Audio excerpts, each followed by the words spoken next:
everybody. I hope you're having a great day, evening.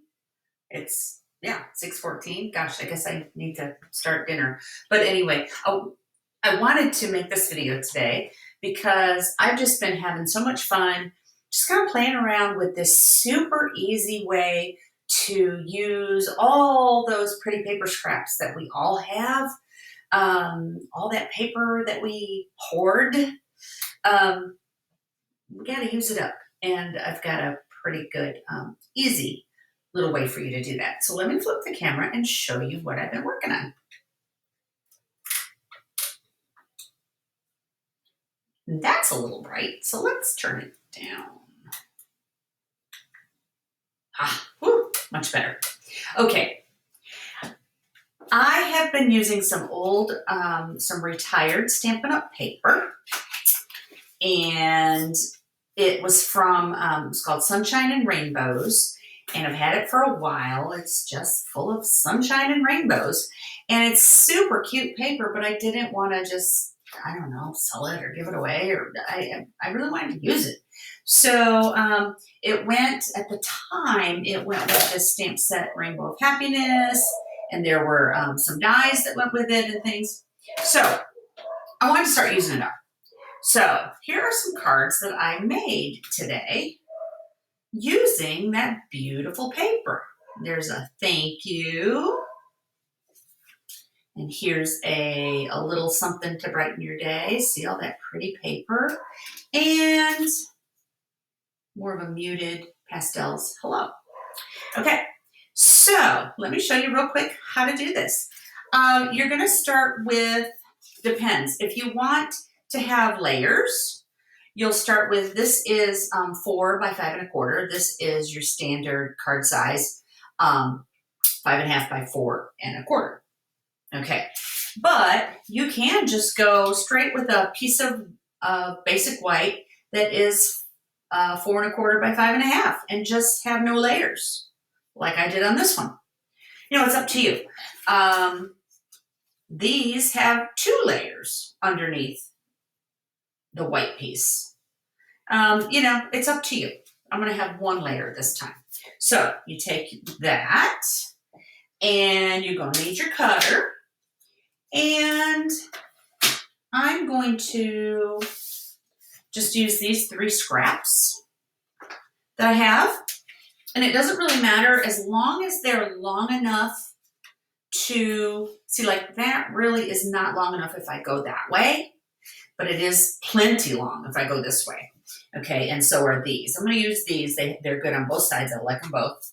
And you're just going to cut some, not really triangles, but triangular pieces, if that makes sense. They can be thick, they can be thin. There, I just cut 2. Okay, they are triangular. All right, I'm going to cut a couple more. Let's see if I can get 3 out of this one. Skinny one. And I'm going to turn it this way. Okay, there's 3 more. Triangular. And another one. I'll do 2 or 3 out of this. That is cute. Make a little stripe. Make a skinny one. And I'll make a nice chub. Okay. That should be enough. And if it's not, I can cut some more because I have a ton of it. Okay. So now what we're going to do is I'm going to take my glue and I'm just going to start covering this base piece. And just kind of, don't use too much, just a little bit. Okay, we'll do that much. And I'm going to start laying these down. I'm going to start the first one off right along the edge. Okay, like so. And especially for this project, you can see where my glue is. Maybe. Can you kind of see it? Yeah. Okay. This glue is good for this project. I really wouldn't use, maybe just for putting the layers on, but I really wouldn't use your tape runner because you can't reposition. These you're going to want to kind of jiggle them around a little bit, possibly, at least the first one. Okay, Now I'm going to switch and turn this one over, and I'm going to go the other direction. So my chubby end is down here this time. And notice these pieces, I'm just butting them up next to each other and they're hanging off, and that is totally okay. Now I'm going to take this one. And I might need a little more glue. I'm going to go ahead and glue the rest of it. Let's do the back of this one. Oh, yep, haven't used that one.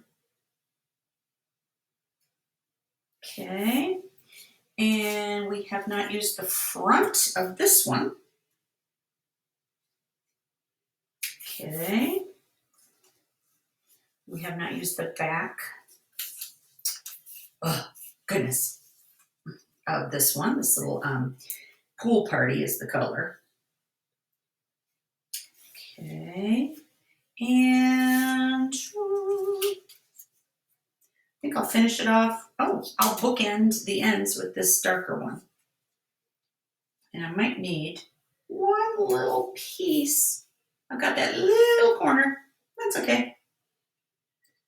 Play around with it. I'm just I'm going to tear a little piece off and stick that there. Okay, give it just a second.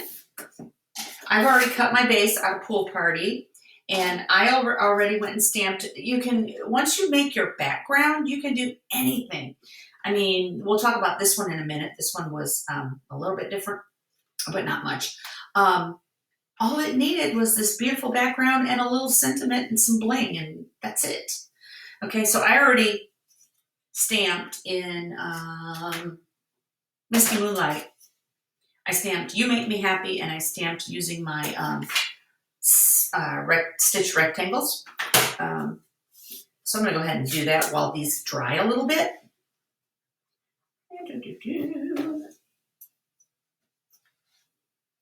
Put that on there. You wouldn't even have to do this layer. You know, it's totally totes up to you. Okay? Now, I'm going to find the scissors. Here they go. Oops. There we go. Okay, so now we flip it over, and we're just going to give it a haircut. This is like my favorite part. It's so satisfying, as my great niece Joey would say. So satisfying. Oh, so satisfying. She's so funny. Okay, and cut. That one little piece does not want to dry. It wants to keep moving. So I'm just going to come back to that in a minute.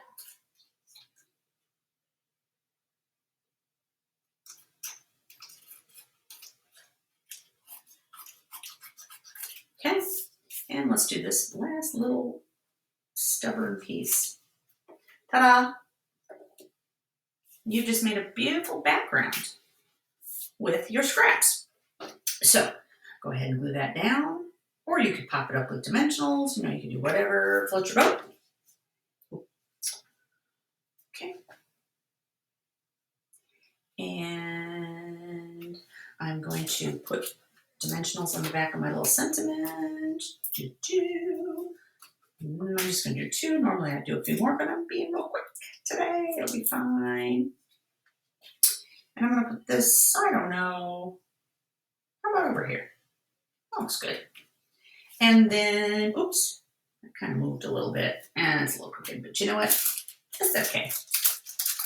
And we'll put a little bit of bling, bling, bling, and I forgot my tweezers, so I'm just going to use my scissors. Did you know you could use your scissors as tweezers? Sure you can. You know what? I'm going to make that not so obvious. Well, yeah, whatever. It's a little crooked. I'm not going to obsess over it. Let's just say I meant to do that. And look how fast that card was. I know. Now this one, I did just a little bit differently. Instead of those almost triangles, I cut actual triangles. And I mean, you could do almost triangles either way, but okay. And so then, like, let's do 2 of them here. I just lined up a tip, one of the tips of the paper with the channel of my trimmer. Okay, So there I cut a couple of actual triangles, long skinny ones. And then I just lined them up like so to make like a big starburst. If that makes sense. All the way around. And I wanted my point of the starburst, the center, to be off center. So I did it like that. You could put it over here. You could put the point of it over here, whatever floats your boat. And then it's okay if they kind of, like I noticed some of mine got a little out of whack underneath there. Doesn't matter because you're going to cover it up with your sentiment at the center of your sunburst. So look how stinking cute those are. You can do whatever you want with them. Keep them super simple. And you have a whole bunch of quick and easy cards with just your scraps. So I hope you enjoyed this quick little tutorial. Have a great evening. I didn't even introduce myself. I'm sorry. I'm Wendy, and I'm a Stampin' Up! Demonstrator. I love to help you and sometimes your kids get creative and crafty and bring out your inner artist. And if you should want to, now these products are, except the cardstock, are not really available. I was just using up some of my old stuff. But if you're interested in anything, just comment below and I'll hook you up with some great products. Have a great evening. Bye.